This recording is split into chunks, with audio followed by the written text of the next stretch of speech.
Hola, bienvenidos a una nueva emisión de noticias en France 24. Los saluda Andrés Mesa Muñoz. Vamos con los titulares. El gobierno de España dice que de las 50.000 personas que estima que cruzaron desde Marruecos a Ceuta, unas 37.000 ya se devolvieron. La cifra de personas que murieron intentando cruzar nadando se elevó a 43, mientras en Europa Italia lidera los pedidos para excluir a España del espacio Schengen. Hamás confirmó el plan de desarme anunciado por el presidente de Estados Unidos, Donald Trump. El grupo islamista resaltó que el pacto incluye también la obligación de Israel de retirarse de la Franja de Gaza, abrir los cruces fronterizos y cesar los ataques. La Confederación Asiática de Fútbol se unió al rechazo contra la propuesta de Gianni Infantino de lo que sería una privatización parcial de los torneos de la FIFA, que ya fue condenada por otras confederaciones como la CONCACAF y también la UEFA, que amenazó incluso con un boicot.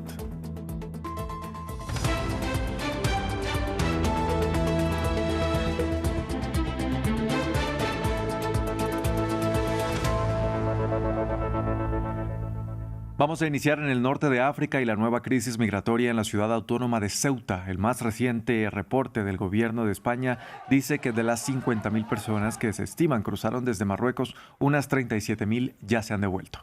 Y mientras tanto, fuentes policiales dicen que han recuperado 43 cadáveres de personas que se ahogaron en su intento por llegar nadando hasta este territorio español.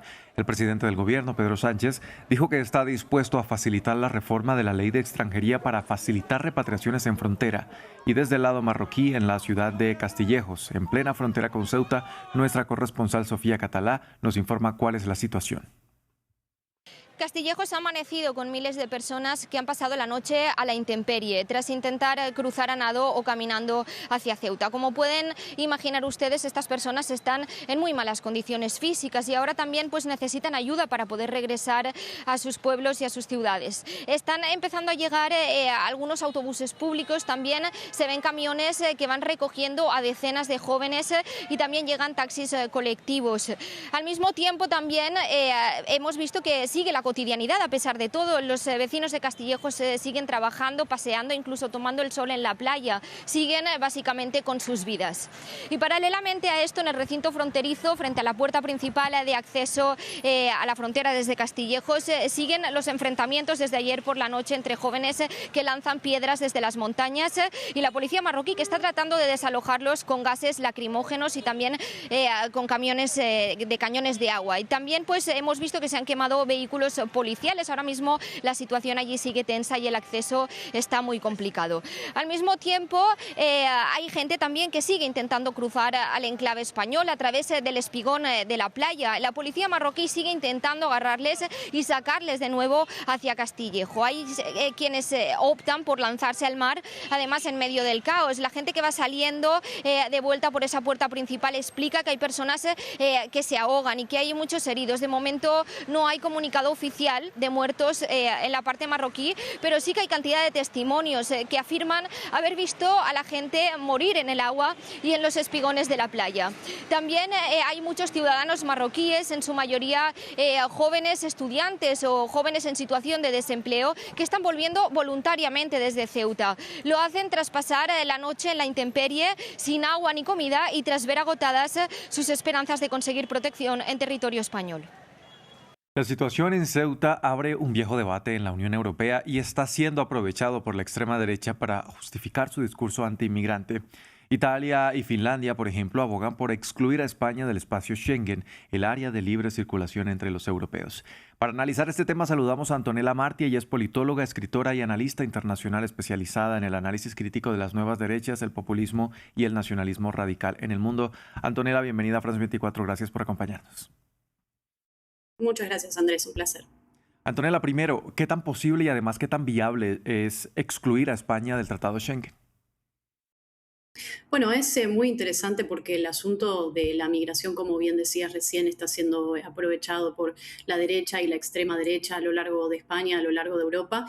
Las posibilidades, claro, creo que tendrán que ver con cómo se da de aquí en adelante esta ola de la que hablamos, una ola que se mueve no solamente en el continente europeo, sino también a lo largo de América, a lo largo del resto del mundo.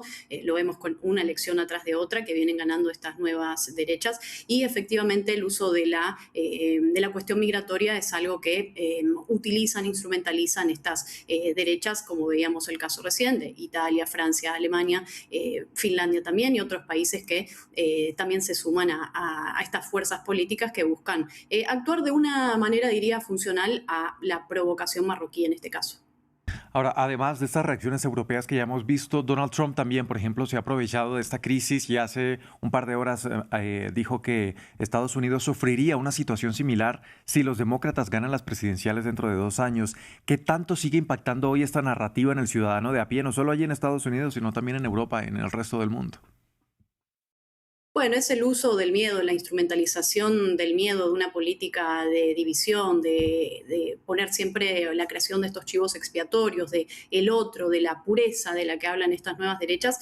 Pero volviendo al tema, yo creo que este acontecimiento que vimos ahora en Ceuta implica, por supuesto, una clara crisis diplomática que se extiende, como decíamos, hacia el resto de Europa. Sabemos que no es nuevo, que la cuestión migratoria divide con fuerza a la política de la Unión Europea, pero también tener en cuenta que hay un electorado, no solamente europeo, insisto, también global, que gira hacia la derecha y estamos atravesando esta ola.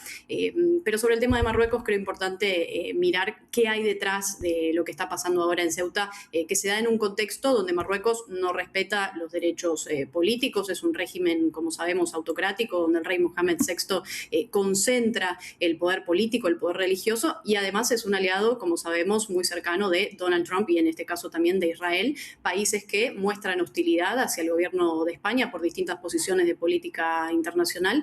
De hecho, Israel tiene una colaboración militar cada vez mayor, cada vez más fuerte con Marruecos, con apoyo militar y tecnológico directo, y por eso lo que acaba de suceder en Ceuta tiene que leerse con unos lentes amplios, unos lentes geopolíticos, donde Marruecos decide abrir deliberadamente los controles fronterizos, algo que claramente también depende del país, y que usa la migración, es decir, a seres humanos vulnerables en este caso, como un arma de presión diplomática. Y también, insisto, por sobre todo esto, creo que se da, esto hay que leerlo de esta forma, que se da en un momento en el que España estrecha lazos con un país como Argelia, que es un rival histórico de Marruecos, y vemos este uso coercitivo y geopolítico de la migración, similar al que practicaron países en su momento como Bielorrusia o Turquía, y creo que frente a esto hace falta una gestión migratoria que respete los derechos humanos de la forma en la que exigen las normas europeas y también internacionales. Ahora, ya que lo menciona, el presidente del gobierno español hablaba, por ejemplo, de una cooperación con Marruecos para hacer frente a esta situación, pero no lo veíamos exigir al gobierno marroquí ningún tipo de medidas. ¿Qué cree usted que hay de por medio también? Bueno, creo que acá en este caso todavía está todo bastante fresco. Tendremos que ver también cómo responde el resto de Europa. Insisto otra vez en el rol que tienen los partidos políticos, no solamente dentro de países de la Unión Europea, sino también dentro de España, la presión que hacen, el momento político que está atravesando el gobierno de Sánchez. Pero vuelvo a insistir en que la inmigración es un proceso imparable.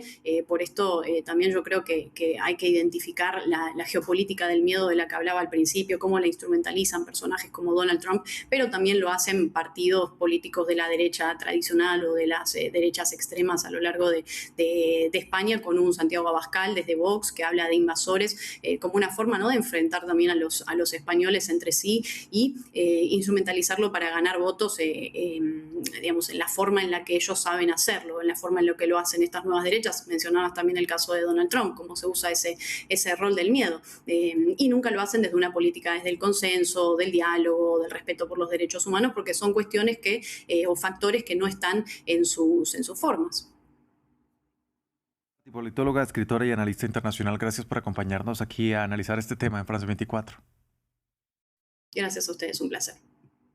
Cambiamos de tema. El grupo Hamás confirmó el acuerdo con la Junta de Paz para su desarme, como había anunciado el presidente de Estados Unidos, Donald Trump, ayer.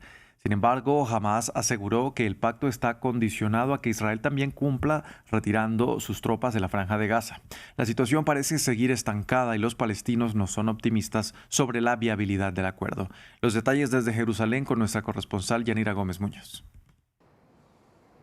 Donald Trump presentó anoche el desarme total de Hamás y otras facciones palestinas como un pacto alcanzado por su autodenominada Junta de Paz, pero ni Hamás ni Israel han respondido aún oficialmente. Lo que sí ha hecho el grupo a partir de declaraciones es jugar con las palabras para ir quedando mejor parado.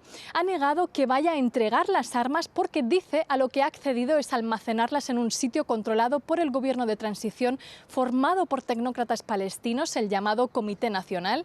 Evita sí a hablar de rendición o fin de la resistencia y además subraya que esta entrega de armas ofensivas como cohetes, que no incluye las defensivas como armas de fuego que vigilará el comité, esto solo lo hará si Israel cumple los puntos humanitarios de la tregua que firmaron a fines de 2025.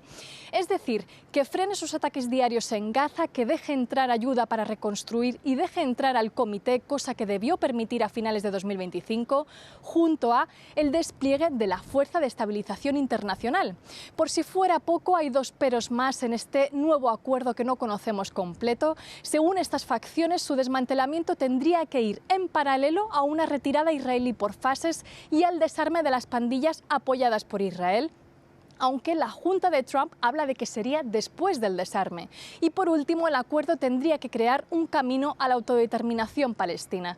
Estos días el gobierno de Netanyahu no solo ha vuelto a hacer campaña contra un futuro Estado palestino, sino que solo acepta un desarme previo y unilateral de Hamás para luego decidir si cumple o no con los tratos. También se supone que en 14 días debe fijarse un cronograma de desarme y retiro que estará sujeto a extensión, y en plena campaña electoral israelí, Netanyahu no va a permitir la imagen de un retiro militar y puede ir retrasando la decisión hasta fines de año mientras sigue como hoy atacando Gaza y ocupando más terreno. Un funcionario estadounidense ha adelantado que Trump estará muy decepcionado si Israel boicotea el plan, pero a Netanyahu sus ministros como Itamar Ben-Gvir le piden rechazarlo porque es inaceptable, mientras su mayor rival electoral Gadi Eisenkot ya lo está usando para dejarlo en evidencia. El asesor principal del presidente de la FIFA renunció en protesta por el plan de su jefe, Gianni Infantino, de buscar inversión privada para el Mundial de Fútbol. Carlos Cordeiro afirmó que tal medida hipotecaría el fútbol o el futuro del fútbol. Su voz forma parte de una creciente oposición que incluye un boicot por parte de las federaciones de fútbol europeas, la UEFA, así como de la CONCACAF, el organismo rector del fútbol en Norteamérica y Centroamérica, y la Confederación Asiática de Fútbol. La FIFA ofrece $40 millones a cada país que apoye su proyecto. Nadie está vendiendo el fútbol. Esa es la respuesta de la FIFA mientras se enfrenta a un creciente rechazo por sus planes para abrir la Copa Mundial de Fútbol a inversores privados. El viernes culpó a la prensa. Nuestro proceso de consulta previsto se vio alterado por informaciones erróneas de los medios de comunicación. Continuaremos con este proceso de consultas para garantizar que cada federación miembro tenga la oportunidad de expresar su voto basándose en hechos.